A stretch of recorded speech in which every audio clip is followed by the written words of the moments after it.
की आध्यात्मिक धार्मिक विरासत को दरकिनार किया जाए। प्रधानमंत्री जी वहां पर गए थे एक राम भक्त के रूप में और भारत के प्रधानमंत्री के रूप में नहीं गए थे, लेकिन वहां जाकर उन्होंने भारत के राम की मर्यादा का विवरण किया, जो सबों में है, सब में राम और राम सब में है। राम की पूजा क्या हमारे वनवासी बंधु करते हैं, क्या हमारे पिछड़े वर्ग के लोग करते हैं, क्या पूरे समाज के लोग करते हैं। राम की पूजा इंडोनेशिया में होती है, राम की पूजा की चर्चा ईरान में है, राम की पूजा आपके बाली में है, राम की पूजा आपके हर जगह पर है, रशिया में भी चर्चा होती है राम की। तो प्रभु राम तो सर्वव्यापी सर्वस्पर्शी हैं। तो ऐसे राम की अयोध्या में अगर उनके जन्म स्थान पर एक भव्य राम मंदिर नहीं बनेगा तो कहां बनेगा। इसलिए प्रधानमंत्री ने क्या बात कही, ये राष्ट्र का मंदिर होगा और ये तोड़ने और जोड़ने का काम अब खत्म होना चाहिए। इसलिए देखिए, कुछ लोग की राजनीति खत्म हो रही है और आपसे मैं एक बात अवश्य कहूंगा, इसको 70 साल क्यों लगा बनने में। मैं आपके दर्शकों की चर्चा के लिए एक विषय छोड़ रहा हूं। भारत आजाद हुआ जी, तो याद करिए दिल्ली सहित पूरे हिंदुस्तान में अंग्रेज के शासकों की मूर्तियां लगी थी ना, बड़ी बड़ी, किंग एडवर्ड द5, एडवर्ड द8, लॉर्ड हार्डिंग वगैरह। वो सब दिल्ली में भी जहां इंडिया गेट है वहां लगा हुआ था, सबको हटाया गया, म्यूजियम में रखा गया, क्योंकि वो स्थापत्य कला की मूर्तियां नहीं थी, वो औपनिवेशिक प्रभुत्व की मूर्तियां थी। अगर ये सोच रखी गई होती तो शायद राम जन्मभूमि पर मंदिर बहुत पहले बन गया होता। बिल्कुल ठीक है सर। इस मुद्दे से आगे बढ़ते हुए रविशंकर जी, एक और मुद्दा, और मुझे मालूम है कि इस मुद्दे पर क्योंकि आप बिल्कुल फ्रंट फुट पर आकर के सभी सवालों का जवाब दे रहे हैं, इसीलिए ये सवाल बेहद अहम है, इसका जवाब आपसे लेना। आप जानते हैं कि ये जो नया विवाद छिड़ा है, जिसमें कांग्रेस के पूर्व अध्यक्ष Rahul Gandhi wall street journal के हवाले से लगातार ये कह रहे हैं कि फेसबुक और व्हाट्सएप पर भारत में आरएसएस और बीजेपी का कब्जा है, नियंत्रण है और नफरत फैलाई जा रही है। आज सर एक और डेवलपमेंट हुई, आपको पता भी होगा कि सूचना प्रौद्योगिकी मंत्रालय, आपके मंत्रालय से संबंधित संसद की स्थायी समिति के अध्यक्ष शशि थरूर ने कहा है, उन्होंने ऐलान कर दिया है सर कि फेसबुक के अधिकारियों को बुला करके उनसे पूछताछ की जाएगी और इस पर उनकी तकरार भी हो गई बीजेपी सदस्य निशिकांत दुबे से।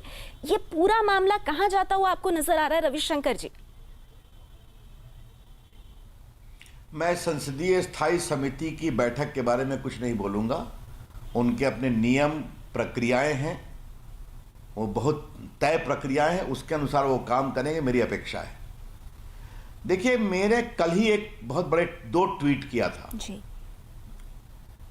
फेसबुक का जो विषय है, जो एक वॉल स्ट्रीट जर्नल में आर्टिकल आया है, फेसबुक को अपना उसका जवाब देना है। लेकिन मैं 2 बातें स्पष्ट रूप से कहना चाहूंगा। अगर चाहे वो फेसबुक हो या ट्विटर हो या कोई प्लेटफॉर्म हो, ये पब्लिक प्लेटफॉर्म है, तो सभी विचार के लोगों को अपनी बात रखने का अधिकार है। हाँ, मर्यादा में रहना चाहिए।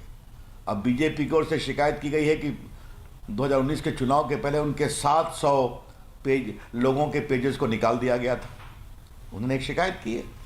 अब फेसबुक उसका जवाब देंगे, क्यों होगा।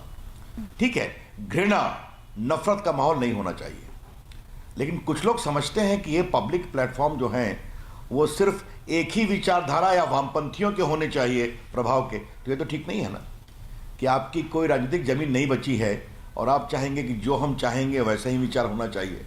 तो इसे मैं ठीक सोच नहीं मानता। जहां तक श्रीमान राहुल गांधी का सवाल है, तो ये नई बात कहां है। वो तो हर के बारे में यही कहते हैं। उन्होंने चुनाव आयोग के बारे में भी कहा कि वहां संघ का प्रभुत्व हो गया है। वो सीबीआई के बारे में भी यही कहते हैं, वो सीवीसी के बारे में भी यही कहते हैं। कांग्रेस के एक नेता ने सेना अध्यक्ष के बारे में क्या कहा था, आपको पता है ना जी। अब सुप्रीम कोर्ट पर भी कभी कभी वो परोक्ष टिप्पणी कर देते हैं। तो चाहे वो चुनाव आयोग हो, चाहे वो इलेक्ट्रॉनिक वोटिंग मशीन हो, चाहे वो सीबीआई हो, चाहे वो सीवीसी हो, वो किसी को छोड़ते हैं पूरा। और तो और वो आपके मीडिया को भी क्या कहते हैं कि अब तो कहते हैं कि मीडिया पर भी सरकार का दबाव है। तो मोटी बात यह है कि जो राहुल गांधी कहें वही सही है, बस। भले उनके पास वोट नहीं हो, भले वो बार बार देश उनको हरा दे, लेकिन देश वही चलना चाहिए जो हम कहेंगे, तो ये तो ठीक नहीं है ना। तो रविशंकर जी, और जो आप कांग्रेस देखिए, पार्टी मैं जेपीसी की मांग कर रही है सर, जी बोलिए सर, पूरा कीजिए जी। एक मिनट। जिस तरह के हल्के शर्मनाक शब्दों का प्रयोग राहुल गांधी ने मेरे प्रधानमंत्री के बारे में कहा है, वो उचित है क्या? आप मुझे बताइए। आज नरेंद्र मोदी जी के साहस हिम्मत की पूरी दुनिया दाद दे रही है, पूरे भारतीय उनको हाथ पर लेकर खड़े हैं। जिस तरह से उन्होंने लद्दाख में सेना के जवानों का उत्साह बढ़ाया और ये साफ बताया ये 2020 का हिंदुस्तान है, 1962 का नहीं है। और ऐसे प्रधानमंत्री के बारे में कैसे शब्दों का प्रयोग किया गया?